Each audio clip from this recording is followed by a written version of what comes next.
Continuing our special coverage of the president and the Republican congressman, the last thing President Obama said before a question from Wisconsin Republican Paul Ryan today was that the issue of deficit and debt is an area where, quote, there has been a tendency for some inconsistent statements.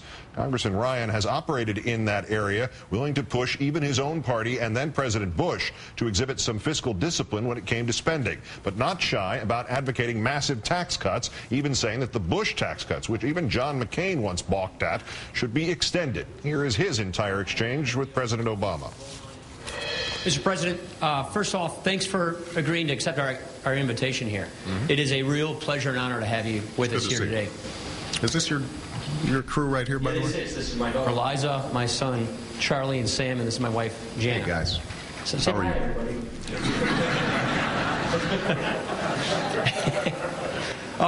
I serve as a ranking member of the Budget Committee, so I want to talk a little budget, if you don't mind. The spending bills that you've signed into law, the domestic discretionary spending has been increased by 84%. You now want to freeze spending at this elevated level beginning next year. This means that total spending in your budget would grow at 0.03% less than otherwise.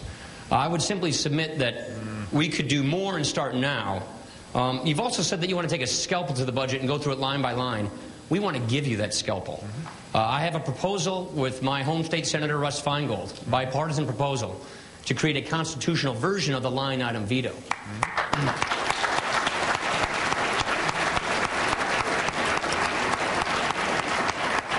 Problem is, we can't even get a vote on the proposal. So my question is, why not start freezing spending now?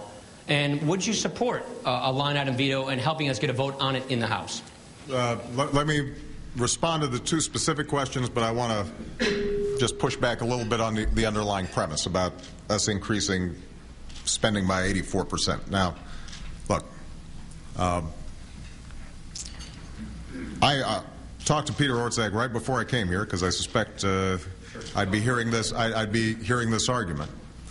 The fact of the matter is that most of the increases in this year's budget, this past year's budget, were not as a consequence of policies that we initiated, but instead were built in as a consequence of the automatic stabilizers that kick in because of this enormous recession.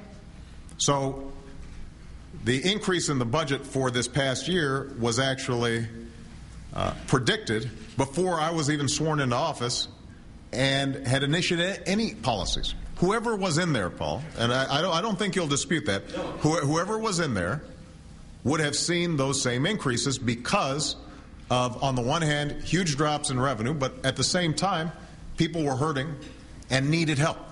And a lot of these things happen automatically. Now, the reason that I'm not proposing the discretionary freeze take into effect this year, we prepared a budget for 2010, it's now going forward, is again, I am just listening to the consensus among people who know the economy best. And what they will say is that if you either increased taxes or significantly lowered spending when the economy remains somewhat fragile, that would have a destimulative effect, and potentially you'd see a lot of folks losing business, more folks potentially losing jobs. That would be a mistake when the economy has not fully taken off. That's why I've proposed to do it for the next fiscal year. So that's point number two. With respect to the line item veto, I think there's not a president out there that wouldn't love to have it. I think that this is an area where we can have a serious conversation. I know it is a bipartisan proposal by you and Russ Feingold. I don't like being held up with big bills that have stuff in them that are wasteful, but I've got to sign because it's a defense authorization bill, and I've got to make sure that our troops are getting the funding that they need. I will tell you, I would love for Congress itself to show discipline on both sides of the aisle.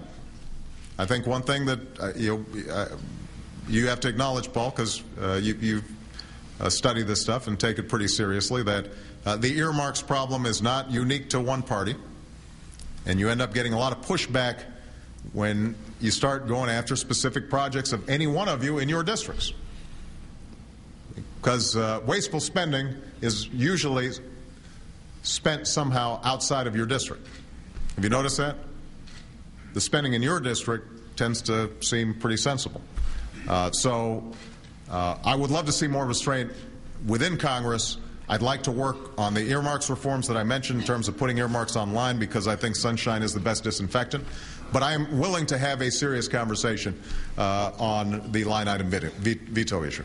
I'd like to walk you through that, because we have a version we think is constitutional. Let me take a look at it. I would simply say that automatic stabilizer spending is mandatory spending. The discretionary spending, the bills that Congress signs, that you sign into law, that has increased 84%. We'll have a longer debate on the budget numbers there.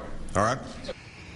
Rachel, you and I in October, and Chris more recently, have had this experience that I think people, certainly the Republicans did today, and I think people watching are getting. This is what it is like to be in the room with the President of the United States. You pick your topic and are left wondering whether or not you know as much about it as he does. Right. Yeah, so much for the he always needs a teleprompter attack, right? I mean, this is unscripted, no notes, no teleprompter, no nothing. You've brought a pet issue here, Congressman, who's the ranking member of the Budget Committee. Let me tell you 400,000 things about it. And invite you to continue the discussion with me later. It's, I mean, this is actually very Clintonian, I thought, in this part of it. But Chris, it begs the question, why does the President ever give a speech?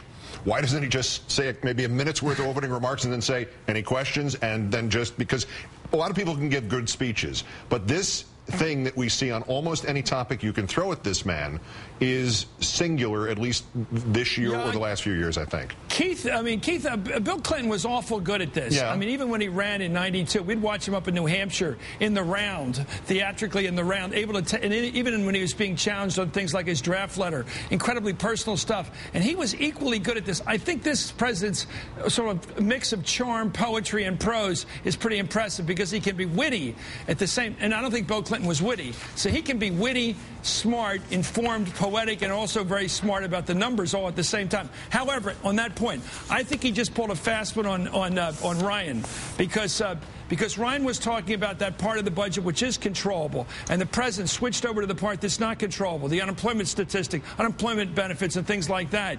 I think he pulled a fast one on that guy, and he's trying to challenge him. So there you have a president using some showmanship rather than exactly addressing the point. I think that guy Ryan's pretty smart. I think he did ask a good question. Why has spending gone up on your watch and now you're freezing it? Of course, the smart answer, of course, is this is a time to spend more money. We're in a deep recession right now. Next year may be the time to begin to show some restraint. By the way, there's a real contradiction in what Mr. Pence said just a few moments ago on this tape.